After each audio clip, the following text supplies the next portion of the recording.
I was crossing the street today, like monkeys do, and as I was about to cross the street, a car zoomed by me. My poor bananas almost got squished. But where was that car coming from anyway? Most countries drive on the right, so it was probably coming from my left. But why do some countries drive on the right side of the road? Out of all the 240 countries and territories, 165 of them drive on the right side, while the other 75 drive on the wrong side.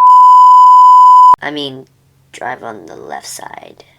In the olden days, people in feudal violent societies used the left side of the road.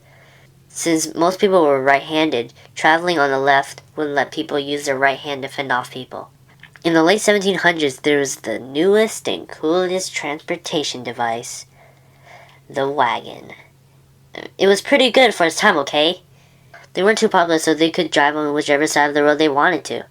If you wanted to drive in the middle of the road, you could.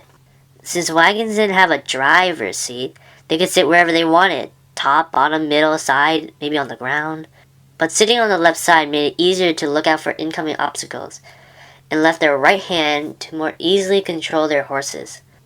Henry Ford also helped make driving on the right side of the road a societal norm. When he came out with his Model T, it had a left side steering wheel, meaning you'd have to drive on the right side. But not everyone drove on the right still. Britain and many of its old colonies stayed left. Neighbors of left-hand or right-hand driving often switched to have easier traffic between them. Why not switch to right-hand driving if most of the world drives on the right? Well, it costs money. A lot of it. Take Sweden, for example.